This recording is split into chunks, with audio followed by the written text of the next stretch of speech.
अस्सलाम वालेकुम। एक नई अपडेट के साथ हाजिर हूँ। 3 मंजिला मकान में सब्जियों की काश्तकारी से लाखों की आमदन और लोग दूर दूर से घर देखने आते हैं। गोभी, बैगन, हरी मिर्चें, मेथी, हरा धनिया, ये सभी सब्जियां अगर आपको किसी भी खेत में लगी नज़र आएंगी तो ये हैरानी की बात बिल्कुल नहीं होगी और ये एक नॉर्मल सी बात है कि आप इन्हें थोड़ी बहुत मिकदार में अपने घर के बागीचे, क्यारी या गमले में उगाएं। लेकिन उत्तर प्रदेश के बरेली शहर में रामवीर सिंह ने अपने 3 मंजिला मकान के अंदर सब्जियों और फलों की अनोखी काश्तकारी शुरू की है और इससे वो लाखों कमा रहे हैं और ये शायद आपके लिए थोड़ा सा हैरानकुन ज़रूर होगा।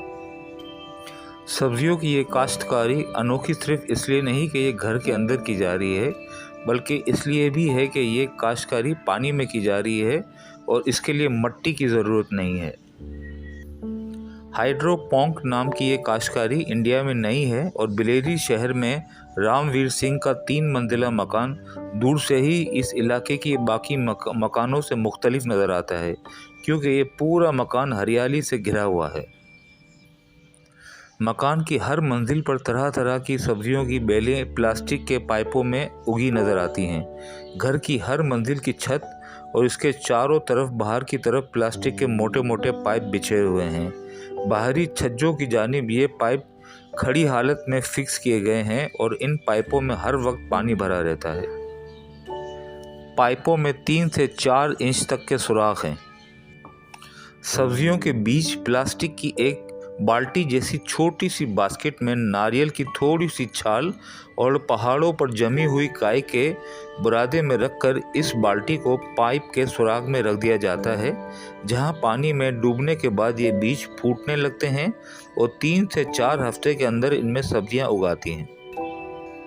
बरेली के रामवीर सिंह पेशे के लिहाज से सहाफ़ी हैं, लेकिन वो कुछ नया करना चाहते थे। इन्होंने दुबई में एक ज़रूरी मेले में शिरकत की थी, जहां इन्हें हाइड्रोपोनिक काश्तकारी के बारे में मालूम हुआ।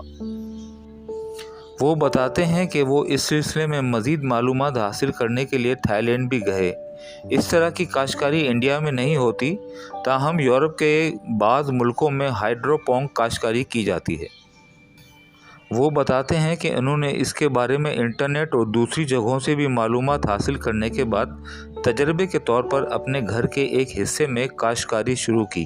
जब इन्हें इब्तदाई कामयाबी मिल गई तो उन्होंने अपने पूरे मकान को ही खेत में बदलने का फैसला किया। रामवीर के घर में बैगन, गोभी, लेटवस, मिर्च, धनिया, मेथी, ब्रोकली और कई दीगर इकसाम की सब्जियां उगती हैं। रामवीर ने बताया कि ये पाइप के अंदर जमा पानी में उगती हैं और इसमें मिट्टी की ज़रूरत बिल्कुल नहीं होती। मिट्टी में ज़रख़ेज़ी के लिए जो अज्जा होते हैं वो पानी में मिला दिए जाते हैं, जिससे मिट्टी की ज़रूरत बाकी नहीं रहती। इस काश्तकारी में पानी भी मामूल की काश्तकारी से बहुत कम इस्तेमाल होता है। रामवीर ने बताया कि इस काश्तकारी में पानी के पाइप और ढांचा वगैरह बनाने पर इब्तदा में कुछ लागत आती है, लेकिन बाद में इसके अखराजात कम हो जाते हैं। इन्होंने छत के ऊपर पॉलीथीन की चादर फैला रखी है, इससे कीड़े मकोड़े नहीं आ पाते। गिलहरियों और बंदरों से फल और सब्जियों को बचाने के लिए उन्होंने मकान के चारों तरफ जाल लगा दिया है। ये सब्जियां आमतौर से बहुत महंगी होती हैं।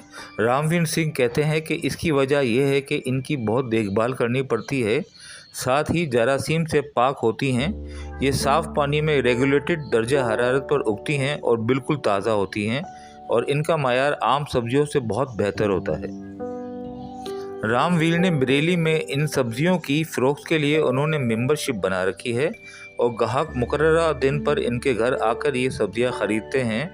बड़े बड़े होटलों को भी कभी कभी सब्जियों की सप्लाई की जाती है।